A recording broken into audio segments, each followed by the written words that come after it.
RTI Live News. Ask for right.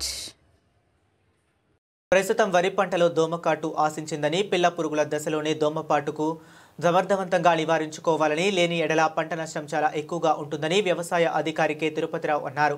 Drone సహాయంతో దోమపోటు మరియు అగ్గి తెగులు వంటి తెగుళ్లను సమర్థవంతంగా నివారించవచ్చని, వీటి వ్యాప్తి చాలా జోరుగా ఉంటుందని, వ్యాపించిన తొలి దశలోనే నివారణ చర్యలు చేపట్టాలని, మామూలు చేతి పంపులతో మందులు పిచికారీ చేయడం ద్వారా ఎక్కువ సమయం తీసుకోవడం వలన ఈ తెగుళ్ల ఉధృతి పెరిగే అవకాశం ఉంది కాబట్టి డ్రోన్ల సహాయంతో తెగులు ఆశించిన వెంటనే పిచికారీ చేయడం ద్వారా సమర్థవంతంగా నివారించవచ్చని తెలిపారు. చెరుకుపల్లి, పీకోన వలస గ్రామాలు రైతులు S Jayamma, B Kumar, G Vasu సుమారు 50 ఎకరాల వరి పంటపై డ్రోన్ల సహాయంతో దోమపోటును నివారించే డ్రోన్లపై ఫ్యూరాన్ మరియు అగ్గి తెగులు, పాము కూడా తెగుళ్లను నివారించే అమిస్టార్ టాప్ మందులను డ్రోన్ ద్వారా పిచికారీ చేశారు. ఈ సందర్భంగా మాట్లాడుతూ డ్రోన్ వినియోగించడం ద్వారా పంట కుదుళ్లపై మందు పడుతుందని, 1 ఎకరం 5 నుంచి 10 నిమిషాలలో పిచికారీ పూర్తవుతుందని, పిచికారీ ఖర్చు తగ్గటమే కాకుండా సమయం ఆదా అవుతుందని, కాబట్టి రైతులు డ్రోన్లను సమర్థంగా వినియోగించుకోవాలని కోరారు. అనంతరం పికోన వలసలో ఉన్న వరి, పత్తి వ్యవసాయ క్షేత్రాలను పరిశీలించారు. ఈ కార్యక్రమంలో ఏఈఓ నాగమణి,